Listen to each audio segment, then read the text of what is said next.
The rich world was a population column from 1945 to 1992. And with the end of the Cold War, the developing world became a column in 1992 until now. The problem is that this is all temporary because birth rate keeps dropping, people keep living older, and your column eventually inverts into an open pyramid, upside down. And now you no longer have children, you no longer have a replacement generation at all. And there aren't enough people in their 20s and 30s to buy everything. And there aren't enough people in their 40s and 50s to pay for the retirees. So this decade was always going to be the decade that most of the advanced world moves into mass retirement and the economic model collapses. And next decade was always going to be the decade that happened to the developing world. And we find out recently that the Chinese have jumped the ship, and this is their last decade too. So all of the globalized connections and consumptions that create the world we know, we are at the end of it. And we have to go back to a world where trade is more focused on the countries that have a better demographic and security infrastructure because the Americans are no longer patrolling the global oceans anymore.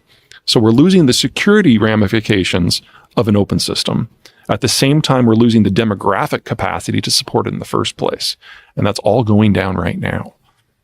So when you're saying that China has 10 years to go, at most. What do you mean by that? Well, we now know that they've lied about their population statistics, and they overcounted their population by over 100 million people, all of whom would have been born since the one-child policy was adopted.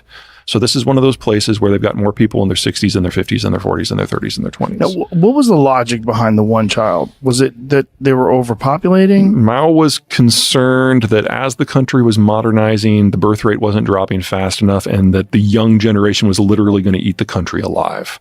So they went through a breakneck urbanization program which destroyed the birth rate. At the same time, they penalized anyone who wanted to have kids. And both of those at the same time have generated the demographic collapse we're in now.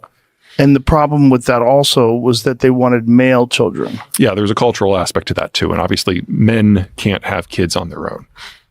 And what is the ratio to men to women in the younger people in China now? Before the data revision, with the last set of lies, it was about 1 to 1.2. It was the most distorted in the world, even more than Sri Lanka, where there had been a civil war for 30 years.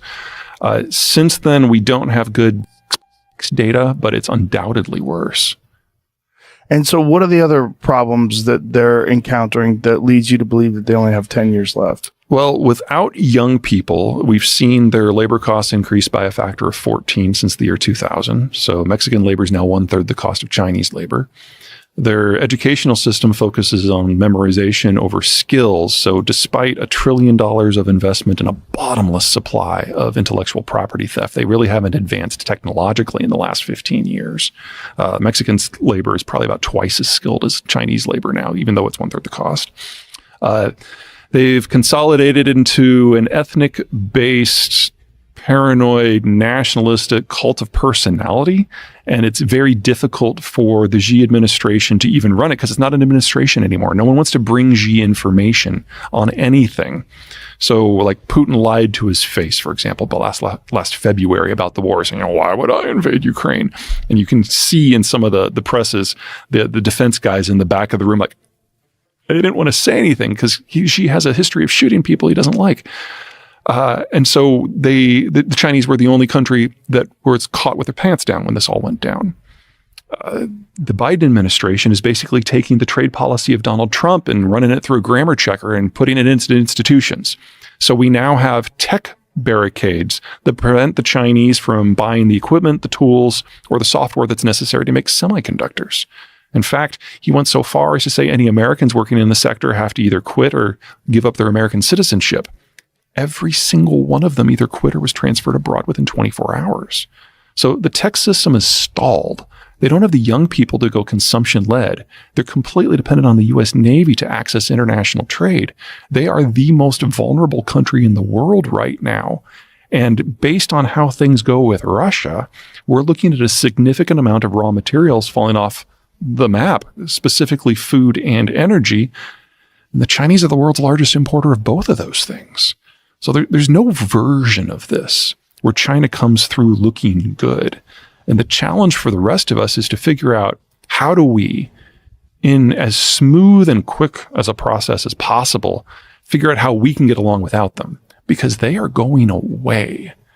And they're going away this decade for certain. Well, if you say they're going away, clearly they're not just going to lay down. No, they're going to try to adjust. Yeah, they'll die. Right?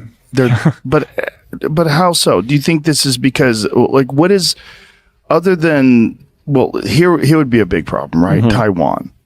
Like, if we impose the kind of sanctions that we've imposed on Russia, if China decides to invade Taiwan and the world stands up and the world imposes sanctions on China, how does that go? Very ugly for the Chinese. So, say what you will about the Russian economy. It's corrupt, it's inefficient, it's not very high value add, but it's a massive producer and exporter of food and energy. You put the sanctions that are on the Russians on Beijing, and you get a deindustrialization collapse and a famine that kills 500 million people in under a year. And the Chinese know this. They can only push so hard. Also, you can make the argument that if the Russians succeed, they actually solve or at least address some of their problems. Even if the Chinese were able to capture Taiwan without firing a shot, it doesn't solve anything for them. They're still food importers. They're still dependent on the United States. They're still energy importers. And even if they take every single one of those semiconductor fab facilities intact, they don't know how to operate them because they can't operate their own. And their own are among the worst in the world, not the best.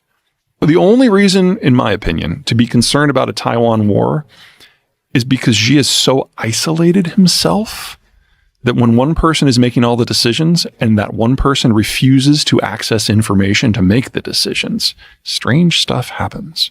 And when you say refuses to access, what do you mean by that? He does not have normal information flows anymore. Like, even at the height of the Trump administration, when Trump was basically isolated himself from the entire intelligence community, he was still getting the daily briefing. There was still information being put in front of him. But Xi is so isolated himself, he doesn't want to hear anything except for what he wants to hear.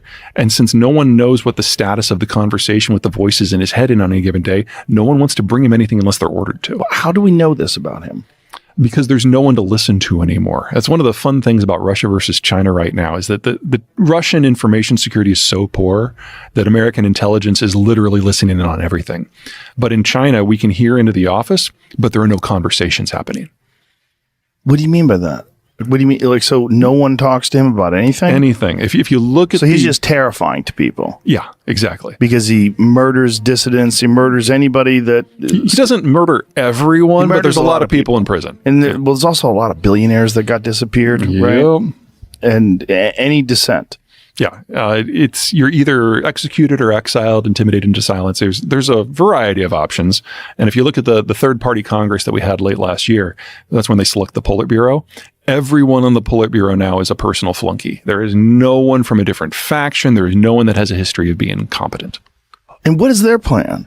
The Chinese? Yeah, do we have any idea of what their plan to get out of this is? Nationalism.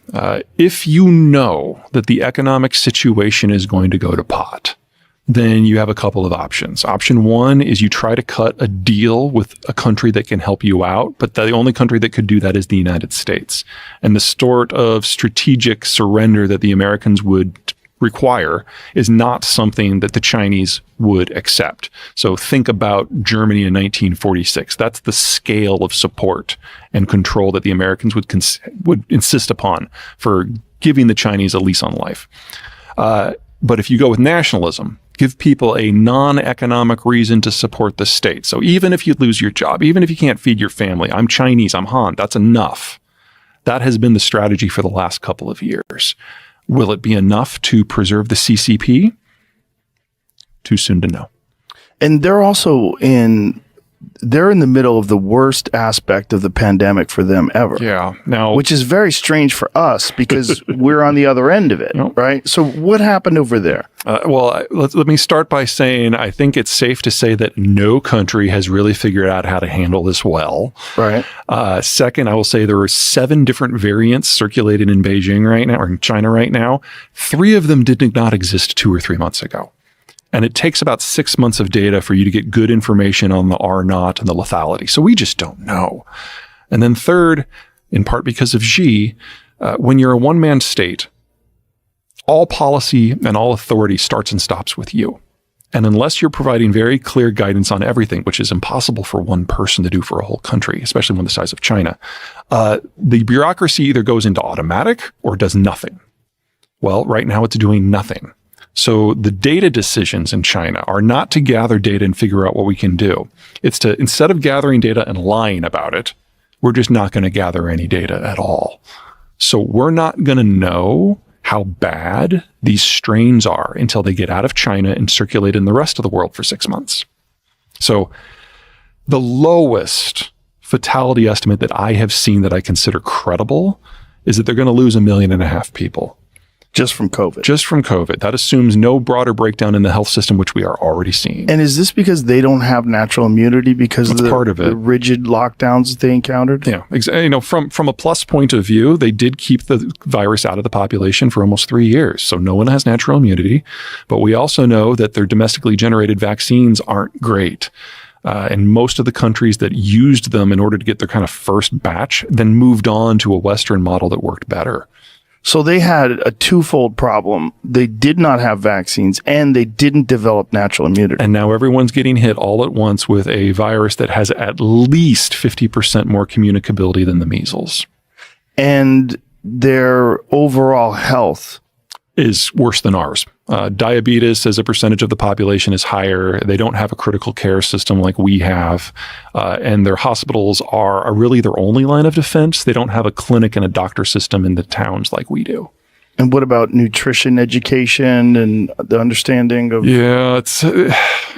when you industrialize very, very quickly, especially in a culture like China where food is considered a sign of wealth, getting fat is the thing to do. So we've got a lot of diabetes, a lot of hypertension, a lot of overweight people, and over 2/3 of the population lives in a metro region and their air quality sucks too. So we're kind of seeing like the worst aspects of the Indian system and the American system all in one.